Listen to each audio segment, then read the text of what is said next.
긴급 속보를 전하겠습니다. 갑자기 청와대 특별감찰 반원들이 특히 야당 의원에게 정언을 했던 특감 반원들이 모조리 잠적을 해버렸습니다. 연락이 되지 않습니다. 이른바 백운호 별동대의 존재를 야당 인사에게 정언했던 청와대 특별감찰 반원들이 종적을 감춰버렸습니다. 김도읍 자유한국당 의원과 면담을 하거나 전화통화를 했던 이들은 최근 A 수사관이 숨진 뒤 연락을 일체 끊어버린 것으로 알려졌습니다. 왜 그럴까요? 청와대가 별동대는 없었다 라며 선을 긋고 있는 상황에서 더 이상 이를 언급하는 것에 대해 부담을 느낀 것으로 보이기도 하지만 청와대 윗선의 지시가 있었던 것 아니냐 하는 의혹을 강하게 품게 만듭니다. 김도읍 의원 측은 4일 오늘 면담을 진행했던 특감 반원들과 이달 들어 모두 연락이 닿지 않고 있다. 이어 별동대를 둘러싼 각종 의혹의 진위 여부를 확인하기 위해 접촉을 시도하고 있지만 오늘도 전화를 받지 않았다고 덧붙였습니다.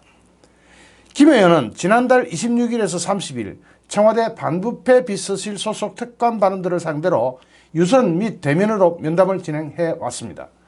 이들은 민정특감반이라고 하는 아주 문제있는 조직이 있었다. 정확히 어떤 일을 하는지 알 수 없는 비밀에 붙여진 조직이었다 등 실제 별동대가 존재했다고 증언을 했습니다.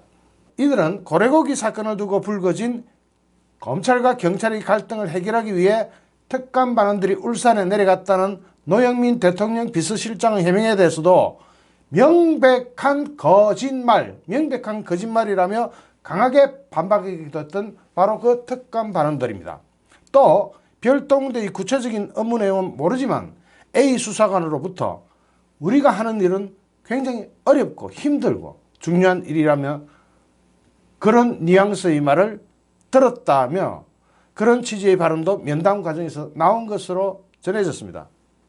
친문 게이트 진상조사 태스크포스 위원장을 맡은 곽상도 한국당 의원 측도 비슷한 시기 반부패 비서관 B 행정관과 연락이 끊겼다고 합니다. 곽 의원 측은 B 행정관과 지속적으로 연락을 해왔으나 지난주부터 B 행정관 쪽에서 연락을 끊었다고 말했습니다. 지금 현재 고민정 청와대 대변인이 사방으로 포문을 열고 쏘고 있죠. 검찰에다 쏘고 언론에 대고 쏘고 협박을 하고 공갈을 치고 있습니다. 그러다 보니까 강경하죠. 강경한 청와대 입장에 특감 반원들도 심리적인 압박감을 느낀 것으로 보입니다. B 행정관을 포함해서 면담에 응한 특감 반원 대다수는 현재 현직 청와대 소속입니다. 이들은 앞서 김 의원 측과 면담에 응하면서도 신변이 드러나지 않도록 의원실에 거듭 요청한 것으로 전해졌습니다. 김도읍 의원 측은 절대로 신변이 드러나지 않게 해달라는 강력한 요구가 있었다. 면담 내용이 공개된 뒤 움츠러든 것 같다고 전했습니다. 왜 그러느냐? 청와대는 지금 지난 2일 특감 반원들의 정언이 공개된 이후 즉각 브리핑을 열고 별동대 의혹을 전면 부인해 왔습니다.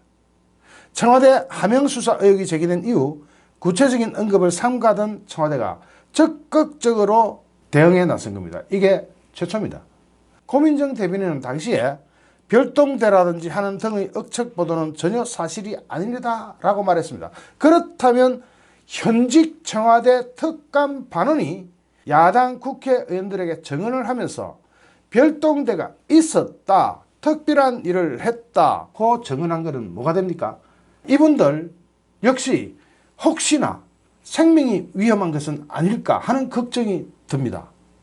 왜 연락이 되지 않는지 굉장히 궁금해지는 상황입니다. 어떻게 해서 방금까지 얼마 전까지 그런 정언을 해 주었던 특감 반원들이 한꺼번에 이렇게 싹 사라져 버리듯이 잠적하고 연락이 되지 않을까요? 이분들을 검찰에서 소환을 하면 나갈까요? 지금 살아있을까요? 별별 생각이 다 드는 긴급 속보를 전합니다. 좋아요, 구독하기, 공유하기는 저에게 큰 힘이 됩니다. 특히 공유하기, 이거 지금 급합니다. 이 영상을 최대한 퍼날라 주십시오. 부탁드립니다. 최대한 퍼날라 주십시오. 감사합니다.